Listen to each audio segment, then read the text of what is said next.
He woke up with a start, his body feeling strange, his mind clouded with confusion.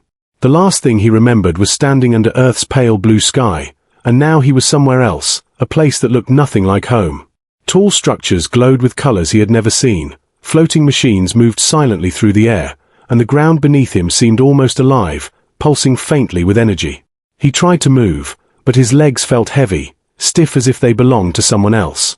A group of figures approached, moving with perfect grace, their skin shimmering in shades of silver and violet. Their eyes were large, reflecting light like crystals, and their expressions were unreadable, calm yet piercing. One stepped forward, a woman taller than the rest, with a commanding presence that made his heart race. She spoke, but the sound was strange, not like any language he had heard, yet somehow he understood her words in his mind, clear and direct. "You are Earth's prototype," she said, her voice echoing inside his head. He blinked, confused, and asked silently, "Prototype? What does that mean?" The woman's lips curved into a small, almost mocking smile. "You were chosen. The Tribunal has watched you. Your purpose begins now." He felt a shiver run down his spine. Something about her words felt dangerous, yet important. Around them, more figures appeared, observing him with silent curiosity, their eyes like mirrors reflecting his fear. He looked around, trying to find a way back, but the landscape was alien, impossible, as if he had stepped into a dream or a story. The ground beneath him hummed faintly, and he realized the buildings seemed alive, responding to his presence. His mind raced. Where am I? Who are they? Why me? The tall woman gestured, and a door opened in a nearby structure, glowing with a soft golden light. "You will come with us," she said simply, and he felt he had no choice. His feet moved almost against his will, carrying him toward the door. As he stepped inside, he saw a room filled with beings unlike anything on Earth, standing in strict formation, watching him carefully. Some whispered to each other in a language that sounded like music, others simply stared, their eyes sharp and unblinking. A sudden laugh echoed in the chamber, sharp and light, sending a chill down his spine. He turned and saw a small group of female aliens, their expressions playful, almost cruel. "You are funny, Earth's prototype," one of them said, her voice melodic yet teasing. "The Tribunal will have great fun with you." He felt a mix of fear and anger. Why were they laughing? What did they want from him? The woman who had first spoken raised her hand, silencing the room instantly. "The Tribunal has commanded," she said, her voice calm but heavy with authority. "He will follow the rules. This is his trial. This is his duty." He swallowed hard, his throat dry, and realized he had stepped into a world where everything was alien, and everything was dangerous. His heart pounded as he looked around, trying to understand, trying to find a way out. But the truth hit him hard. He was trapped, chosen for a purpose he did not yet understand, and the eyes of the Tribunal were on him, waiting, watching, judging. And in that moment, he understood the frightening reality of being Earth's prototype. He had no idea what was coming next, but one thing was certain, his life would never be the same. He had barely settled in the strange chamber when whispers and soft laughter began around him. The female aliens who had laughed before now circled him like predators curious about their new prey. He could feel their eyes on him, studying every movement, every twitch, as if they were reading his thoughts. He tried to speak, to ask a question, but the words caught in his throat. They didn't need him to speak, they already knew his fears, his doubts, even his smallest insecurities. "You really are different," one of the aliens said, tilting her head, a mocking smile on her face. Another giggled, "Earth's prototype, all nervous, all weak." He felt heat rush to his face, anger mixing with fear. How could they mock him like this? But as he looked around, he realized the laughter wasn't cruel for fun. It was a test, a way to see how he reacted under pressure. Every movement, every glance he made, seemed to matter to them. The tall woman, the one in charge, stepped forward, her expression unreadable. "You must understand, Earth's prototype," she said slowly. "You are here to prove yourself. The Tribunal watches. Obedience, courage, adaptability, these are the traits we seek." He swallowed hard, trying to hide his trembling hands, feeling smaller than ever in the face of these alien beings. But as he looked into the eyes of some of the female aliens, he noticed a flicker of something unexpected. Curiosity, maybe even admiration. It gave him a strange mix of hope and confusion. Suddenly, one of the aliens stepped closer, her silver eyes wide and playful. "You will have to follow our rules," she said softly, almost teasing, "and learn to please the Tribunal." He froze. The words made his stomach churn. What did they mean? What was expected of him? The others laughed again, soft but sharp, echoing through the chamber like tiny bells. He realized he had entered a world where every action could be watched, judged, or mocked. And failure, he could sense, failure was not allowed. The tall woman raised her hand again, silencing the room with a single gesture. "Your purpose begins now," she said, her voice calm but filled with weight. "You will learn the customs, the expectations, and the roles assigned to you. This is not a game." He nodded slowly, unsure if he understood everything. He was Earth's prototype, laughed at, tested, and examined by beings far beyond his comprehension. And yet, somewhere deep inside, a tiny spark of determination flickered. He could not let fear control him completely. The chamber doors opened, and he was led down a long corridor filled with glowing symbols and strange machinery. Each step echoed, each sound amplified in the quiet, alien air. He noticed the female aliens walking beside him, their eyes watching him closely, whispering to each other in the musical, alien language. He did not understand their words, but he understood the meaning behind their tone. Curiosity, judgment, expectation. He realized then that this was only the beginning of a long test, one that could define his future, and perhaps the future of Earth itself. As he was led to another room, he caught sight of a large window overlooking the alien city. The structures shimmered, moved, and glowed in ways that defied logic, and the sight made his chest tighten with awe and fear. He could feel the weight of the Tribunal's eyes, the laughter still echoing in his mind.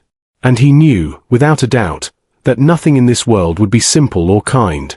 The mockery was only the beginning, and Earth's prototype had no choice but to survive, no matter the cost. The chamber was quiet now, but the silence felt heavier than the laughter that had filled it before. He stood alone in the center, heart pounding, as the tall woman approached, her movements smooth and deliberate. Her silver eyes studied him, unblinking, as if she could see every thought, every fear, every hesitation. "You have endured the first trial," she said, her voice calm yet carrying a weight that made him shiver. "But now you must understand your true purpose."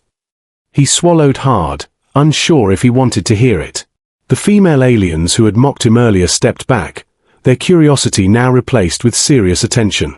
The room seemed to shrink around him as the tall woman raised her hands, and a holographic display appeared in the air, glowing with light and symbols. He saw planets, stars, and strange devices moving in patterns he could barely comprehend.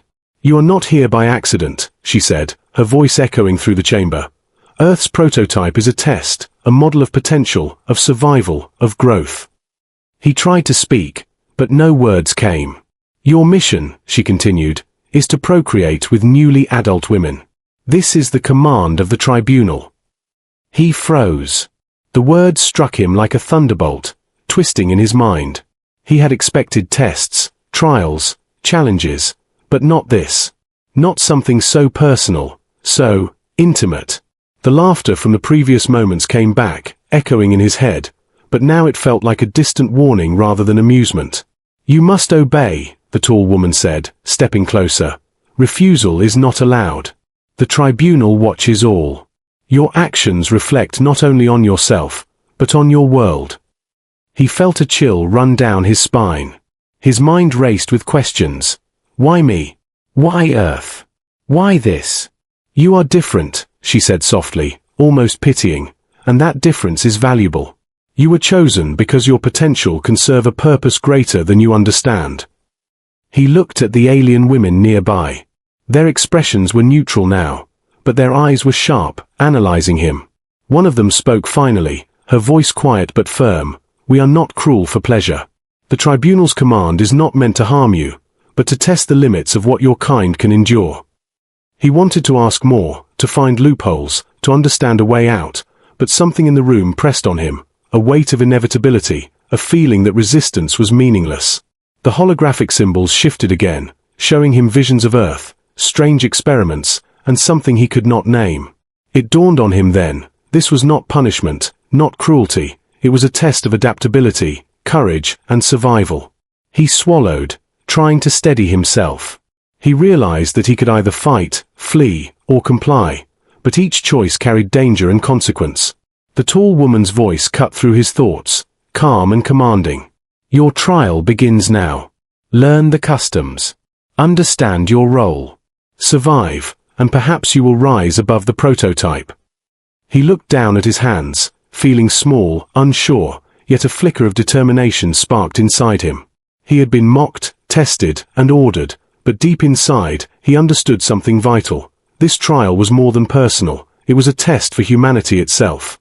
He lifted his head and faced the tribunal, fear and resolve mixing in his chest.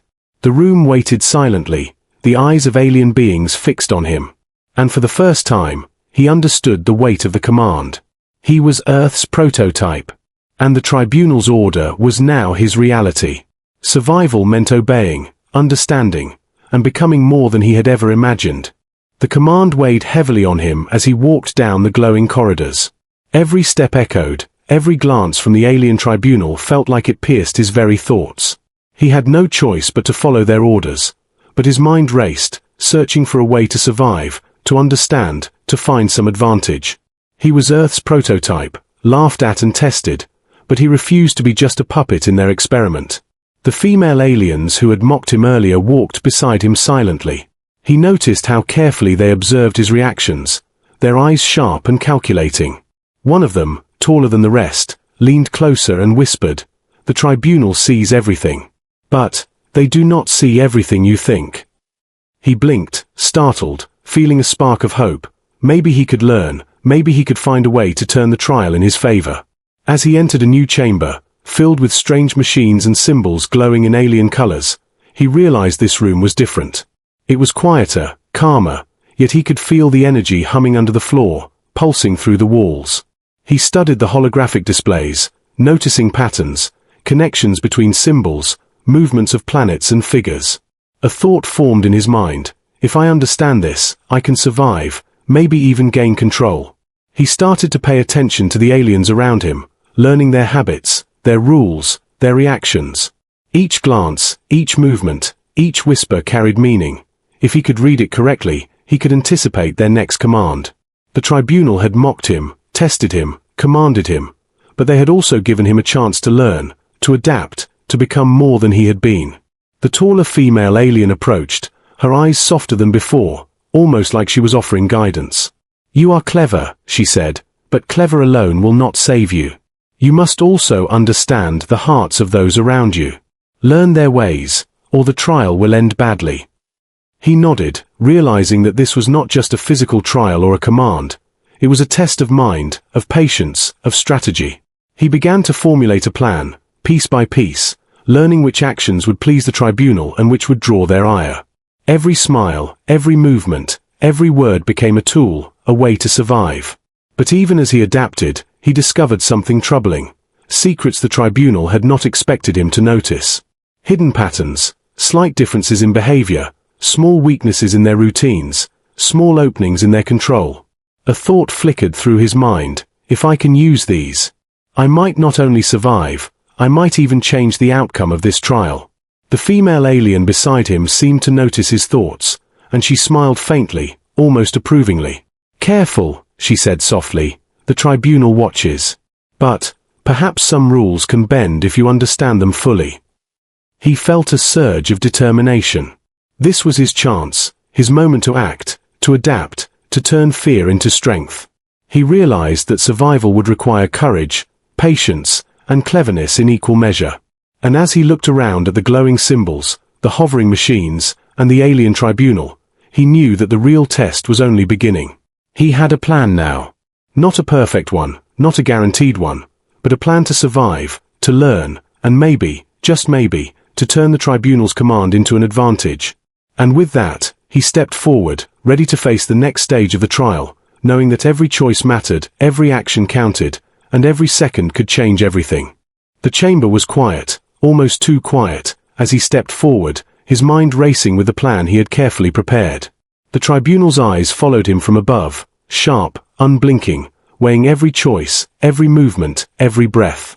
He felt the tension in the air, thick and heavy, but beneath it, he sensed something else, an opportunity, hidden, waiting for him to see it.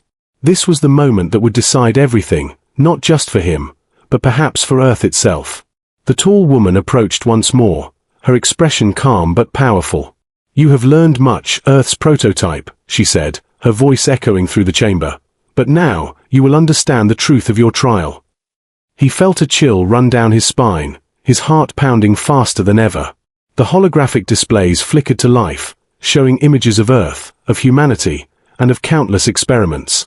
He saw simulations, patterns, data streams, and suddenly the purpose became clear. "This trial," the woman continued, "is not simply about obedience, or endurance, or even procreation." He blinked, confused, his stomach tightening. "It is about potential, the potential of your species to adapt, to survive, to grow beyond limits you have not yet imagined," she explained, her voice gentle but firm.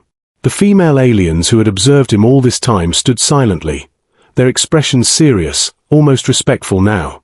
He realized then that their laughter, their mockery, their commands, they were all part of a test to see how far he could go, how he would think, how he would act under pressure. He felt a mix of relief and fear. Relief that he had not been punished out of cruelty, but fear of the responsibility now placed on him. "You are more than a prototype," the tall woman said, her eyes shining faintly. "You are the first hope of your world. Every choice you make, every action you take, will echo beyond this chamber." He swallowed hard, trying to process the weight of her words. The tribunal was not just testing him, they were giving him a chance to rise, to become something greater than he had ever imagined. He looked at the female aliens around him, realizing that they were not enemies, they were guides, observers, and testers. Some nodded subtly, acknowledging his courage and intelligence, while others simply studied him, silent and unyielding. He took a deep breath and stepped forward, not as a frightened earthling, but as someone ready to meet the challenge. The fear remained, but now it was mixed with determination, courage, and the knowledge that he had learned, adapted, and survived this far. The holographic display shifted again, showing him possible futures, paths he could take, decisions he could make. He realized that this trial was only the beginning of a much larger journey, a journey that would test humanity itself. The tribunal's command had seemed cruel, impossible, even humiliating, but now he understood. It had been designed to forge strength, intelligence, and resilience. He straightened his shoulders, looking at the tall woman, and whispered, almost to himself, "I will not fail, not for me, and not for Earth." A silence fell over the chamber, heavy but not threatening. The tall woman smiled faintly, a rare gesture, and said, "Then your trial is complete, Earth's prototype. You have understood, adapted, and survived. The next stage awaits, and your choices will shape the fate of your world." He felt a surge of determination, mixed with awe, fear, and hope. He realized that he was no longer simply a subject of the tribunal's experiment, he was now a key player in a cosmic plan. And as he looked around at the alien beings, the glowing symbols, and the vast, pulsing city beyond, he knew that his journey was just beginning. Earth's prototype had survived the mockery, faced the command, and now stood ready to shape the future. The trial was over, but the adventure had only begun.